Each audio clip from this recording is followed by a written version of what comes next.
Would you live in a murder house for a good deal, though? I almost bought a murder house. Yeah, I know. What if the walls of a home could whisper secrets of its past? What's the story behind the Amityville horror? Who the hell is Ed Gein? Why did a man confess to 600 plus killings? And what happened in the West Memphis Three story? In this episode of Joe Rogan Experience 2405 with Big Jay Oakerson and Louis J. Gomez, they dive deep into the dark side of humanity, exploring everything from purchasing murder houses, Amityville's family massacre, to grave-robbing nightmares and wrongful convictions. Let's watch. I had put in an offer, it was accepted, and I pulled out at the last minute. It was You like promised to keep it alive and murder your... It was a 300-year-old house. That was why I ended up not buying it. It was like, and there was a judge who lived in it, put a guy in prison, and when the guy got out of prison, he murdered the judge and his wife in the house. And they didn't tell me when I first toured it, and then I did the research on it, and I thought it was cool. Like, I didn't give a shit at all. I thought it was just like a fun story. Having ghosts. What year was this? Why does the one Like bathroom 250 have years ago. blood coming out of the faucet? Is that what you said? Yeah. 250 years ago? Oh, okay, that doesn't count. Yeah. I'll live in that house. Now, before we continue any further, let's look into some laws that might apply when selling such a home. These properties are often marked as stigmatized, defined by different events like murders and suicides. These kind of acts can reduce the value of such property by 10 to 25%. And some fun facts. Disclosure laws vary widely. For example, California mandates revealing deaths within 3 years. Alaska and South Dakota share similar rules, mandatory disclosure of such events that might have happened in the last 12 months. And in contrast, in New York, no such disclosures are required, and the rest of the US states only require honesty if the buyer asks directly. However, in Louis J. Gomez's case, none of these rules apply. Would you buy a murder house if the price was right? Welcome to The Price is Right. You know, in Long Island, they finally did, I think not long ago, like finally demolished the Amityville house. Oh, really? The horror house. Like finally, just like someone bought the property and was like, just take it down. What is the whole deal with the Amityville horror? What was the true story about that? Monsters and ghosts. But What do you mean? I know The devil was in an movie, Amityville, New York. But Oh, there what are you was asking? what was the story? Sometimes Like, a man's what got to kill his supposed- family. Did the guy because of a actually ghost. kill his family? Well, then? the Conjuring, right? That was their story, right? Like, they were the ones who discovered the Amityville horror house, the couple from the Conjuring. Right, but what was the story about the Amityville horror? Did the Father that went nuts killed his family with an axe. Is that what it was? I think so. The real story? I believe so. About the actual house itself. I Shining. know that was the movie, but I never knew if that was the actual story itself. The Amityville horror started with a tragedy in 1974. Ronald DeFeo Jr., who shot his parents Ronald Sr. and Louis DeFeo, plus his 4 siblings, Dawn 18, Allison 13, Mark 12, and the youngest John 9, in their sleep. Convicted of 6 murders, he claimed insanity due to drug use and voices telling him to do so. But the jury saw it as cold-blooded murder. Okay, here it is. He was American mass murderer who was tried and convicted of the 1974 killings of his father, mother, 2 brothers, and 2 sisters in Amityville, New York. His name is Ronald Joseph DeFeo Jr. He was found guilty of 6 counts of second-degree murder and was sentenced to 25 to life. Police in Suffolk County, New York, have charged 23-year-old Ronald DeFeo Jr. with the execution-style murders of his parents, 2 brothers, and 2 sisters. The bodies were discovered Wednesday night at the family home in Amityville, Long Island. DeFeo died in March of 2021. The case inspired the book and film versions of the Amityville horror. Ugh, a guy kills his whole family? Doesn't that bother you? Well, yeah, sure, but houses don't have memories. I don't know. Well, I do. The house wouldn't even be for sale, and if it was, we couldn't afford it. There it is. It's 112 Ocean Avenue. And so did he kill him with an axe? Shot him. Shot and killed 6 members of his family at their home. Ronald is being safeguarded by the Suffolk County Police at this time. Why safeguarded? Why? Because there's 6 members of the family dead, and we don't know why, and he's the sole remaining member. It is He funny. could have just been a piece of shit. The devil didn't have to have anything to do with that. I know. DeFeo claiming he had no memory of killing his family, so they mounted an affirmative defense of insanity. Insanity plea was supported by the psychiatrist for the defense, Daniel Schwartz. Believe that he was so psychotic at the time of the murders that he was not criminally responsible. This was a young man who, from all we know, never really learned to control his emotions. The psychiatrist for the prosecution, Dr. Harold Zolan, maintained that although DeFeo was a user of heroin and LSD, he had antisocial personality disorder and was aware of his actions at the time of his crime. Interesting. So that was based on a true story, but you know, all the demon shit in there, they just add that. And let me add a little bit more about the supernatural twist. Well, later on, George and Katie Lutz bought the Amityville property, and soon after started giving outlandish claims of oozing walls, levitating beds, seeing ghosts, and whatnot. The Lutz family purchased the house at the reduced price of $80,000. Very shortly after moving in, the family claimed to have begun experiencing mounting paranormal phenomenon. Well, at first, just moving into the house was fine. It's a lovely house. Yeah. And we enjoyed moving in. Within a week, Kathy's hand had been touched by something that we discussed and couldn't explain. It was just something unseen. We also had hordes of flies that would appear within 2 rooms. And no matter how many times we would kill them, they would reappear.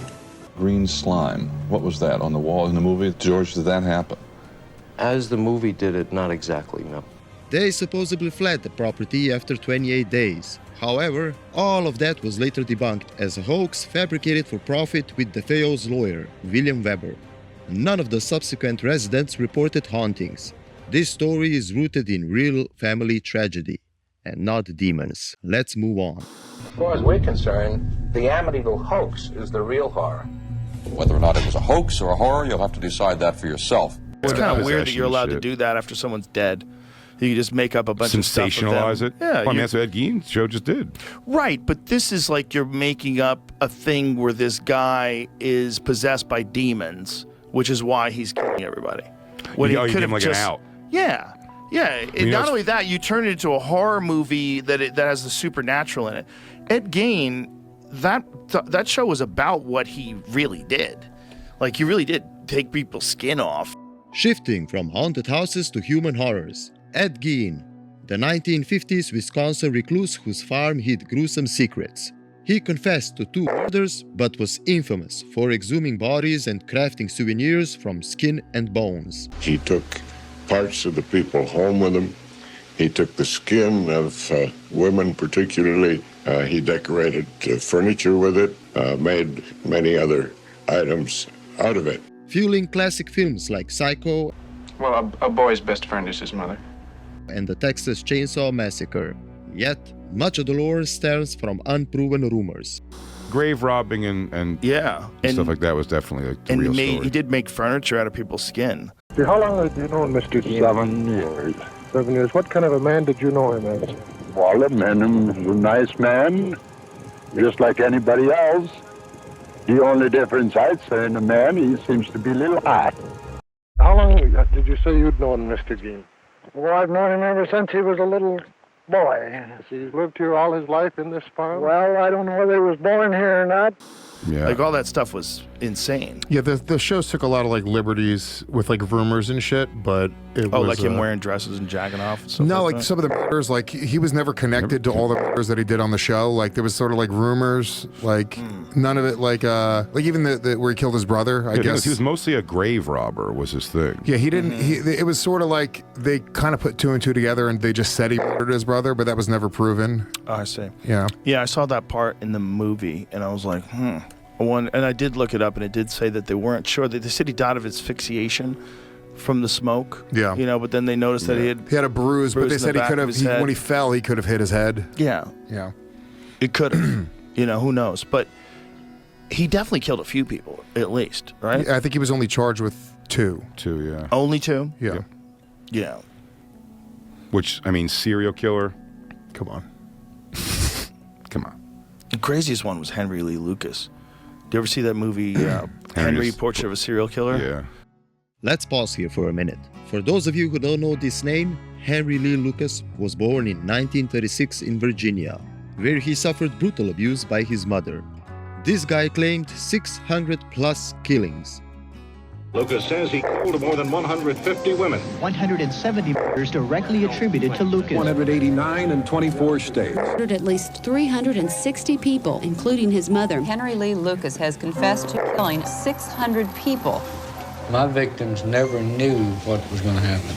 Giving details about the murders that nobody else knew. And how did he do it? The 1985 investigation exposed lies and impossible timelines. It turns out he was fed details by eager cops looking to close cases. My client, Henry Lee Lucas, now would like to make a statement. Yes, I'd like to state that I haven't done these crimes. Lucas, the most publicized convict alive, said officers in Texas and across the country made it easy for him to confess by feeding him information. Those are people that wanted cases cleared, and they'll show you pictures of that crime. They'll take and give you all the information of the crime. And all you have to do is stand there and say, yeah, I did it. And in the end, he was convicted of 11 murders, and only 3 of them were ever really confirmed to be true. His story exposes flaws in the justice system, blending real crimes with coerced confessions across states like Texas and Florida. He was also brain damaged from all the abuse in his childhood years. Go figure. It's based on Henry Lee Lucas. Him and this dude, they traveled across the country together, and he killed, like, they don't even know how many people he killed. But then the problem with that guy is he also seems crazy. So then cops could bring him, what about this one? Illinois, 1972, Betty Lee Harris. I killed her, definitely. Sure, I why not? remember her. And so then they could chalk stuff off, like that they solved cases. Since Lucas was arrested, authorities from all over the country have been to see him about unsolved murders. They say it may be years before a full construction of his crimes is complete. And so they'll get a lot of these guys that are basically just f***ing losers, that are, you know, probably strung out on meth, kill a few people, kill people for thrills in a gas station and stuff, like kind of like what the movie implied. But then you give them credit for like 100 deaths. Mr. Lucas, as you say, over the last 2 years, you have said that you committed some 600 murders. I have been admitting to crimes that I haven't committed. Police say that you drew detailed sketches of the people you were supposed to have murdered, and you took them to locations. I have never took anybody to locations. They have took me to locations. I don't drive the car, and I don't tell them which way to go. Well, you have been quoted as saying that as long as you kept confessing, you wouldn't be sent to the penitentiary to be executed. Did someone tell you that? I've been told by that by the Rangers. I've been told that by the sheriff. Did you ever speak to on this show any of the guys, the West Memphis Three? Did you have Damien Eccles on ever, the main kid from that? No. You know what I'm talking about, the West Memphis Three? Because that was a Yes. thing. I wonder if like their lives are just fucked or if they're just doing okay. Explain the West Memphis Three to people. Explain the story. It was 3 like heavy metal gothy kids that were friends. One was like dim, like, or what do you call it, like dull, like brained. He was like 70 IQ or something. So the 3 kids, they got arrested because 2 little boys went missing, and they kind of rallied up these kids, and they didn't take it that seriously when they first got arrested for the murder of these 2 boys. 2 boys, I think, they were killed on a bike. I think it was 2 or 3 little boys. It was like a violent murder of these little kids, and 3 of them. 3 of your boys reported missing. Yeah, they go missing, and they find like them ultimately. Let me stop again to give you a little bit more detail about the case. The West Memphis Three is a story from 1993 where boys Stevie Branch, Michael Moore, and Christopher Byers were murdered in Arkansas. Hog-tied and mutilated amid the satanic panic hysteria. After a month of investigation, police arrested Eccles and 2 of his teenage friends, Jesse Miskelly and Jason Baldwin. Police theorized the murders had been part of a satanic ritual. It appears satanic worship may have played a role in the murders. Since the very beginning of the investigation, people all around West Memphis have come forward with stories of satanic cults. And they arrest these 3 kids because like the neighborhood was like, oh, those are the kids that are always making bonfires and wearing long coats. And they got arrested. The Damien Eccles kid kind of embraced it because he was like, you know, he's like, they didn't do it. On May the 5th, did you kill Michael Moore? No, I did not.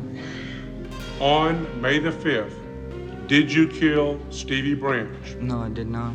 On May the 5th, did you kill Chris Byers? No, I did not. So he's like, I'll be the, you know, the creepy kid who says a bunch of weird shit. And then they got the kid who's retarded to say they did it. Oh my God. But they let him, all of his details are wrong when they interview the kid. And they spent 19 years or something like that in jail. Oh my One of them on death row. Teenagers Damien Echols, Jason Baldwin, and the slower kid Jesse Miskelly with an IQ of only 72 were convicted on a coerced confession alone. There was no DNA or physical proof linking them to this horrible crime after Jesse Miskelly confessed. The confession, turns out, was a result of a 12-hour interrogation that yielded mismatched details about the event, resulting in them being locked up for 18 years. Well, I was telling them, I don't know nothing about it, and they just kept on egging it on. Finally, I just said something where they'd just leave me alone. Finally, I told them, I chased them and everything and caught them and brought them back. But none of that happened. You can't kill nobody and don't leave no evidence. You can't do it. I don't care who you are, you cannot do it. There was no blood, no fingerprints, no nothing at the crime scene. You just can't kill nobody like that. And in 2007, DNA evidence excluded them from having anything to do with the killings. Defense attorneys announced they had new DNA evidence that shows no trace of Echols or the other defendants at the crime scene. Did defense attorneys sabotage Damien Echols' case by sitting on potentially explosive evidence? His new attorneys think so. Edward Millett says the men who represented Echols in his first trial not only botched the case by selling the story to HBO, but they failed to investigate obvious leads. Millett also claims that he has new evidence of a human bite mark on one of the victims. Judge David Burnett granted his motion to get bite mark impressions from Damien's two co-defendants. Under cross-examination, Val Price, Echols' previous attorney, testified that he did his best to represent Echols. But Brent Turvey, a forensic scientist, disagrees.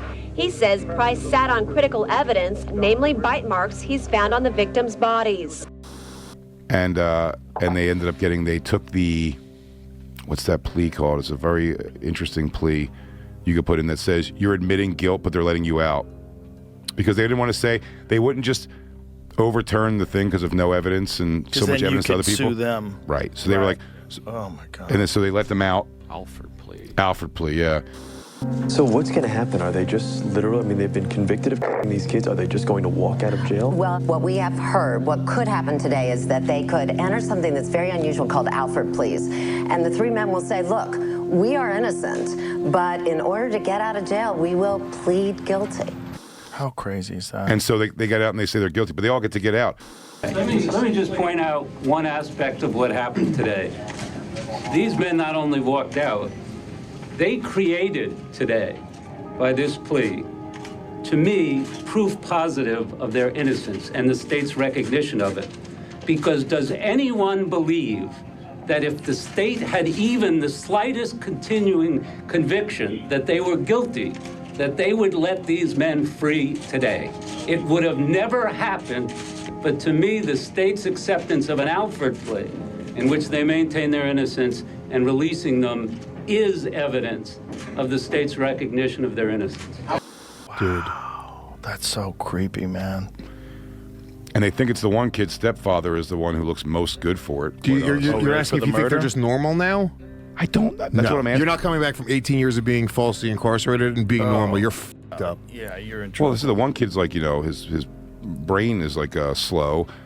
The other kid, the redheaded kid, but I wonder if their lives are like, if they're just like flourishing in any way. I think the slow one's doing the best. And you have to sign this plea, so you can't even make money for being wrongfully imprisoned. What does this mean for the state of Arkansas today? What? The significance of this case and that this is over today. What does this mean? Well, I think for the benefit of the state of Arkansas, in the office that I represent, it means that we have terminated prolonged litigation. We have terminated additional appeals and appeal hearings. With their entry of a plea of guilty, we have removed the question of them filing a civil lawsuit against the state that could result in many millions of dollars. I can't say that that wasn't part of my thinking in resolving this case for the best of this state and for trying to move this case forward and end it. Which they had to write a book, right? Well, I don't know, but you're not going to get as much as you deserve. Nobody's going to read your book. Let's be honest. Unless you're a really good writer, no one's going to read your book. The story's out there. Right, the story's out there. We know the whole story. We know the end. The end. But the thing is, the people that did that, they deserve to pay. They deserve to pay. And they never caught the real people, right? No, so they're letting these people go, but they have to say they did it. Fuck you, man. You're Is just the jail trying to memoir? get out of. You're just trying to get out of jail because you should be in jail. You put people in jail for something they didn't belong being in jail for. That should be You should write a book about your heinous jail crime. experience, though. Hey there, if you're still around at the end, congratulations. You survived my latest video. Thanks a ton for sticking around, it means the world to this little corner of YouTube. And a massive shout out to my channel members. Without you, I'll be talking to myself even more than usual. And see you guys in the next one.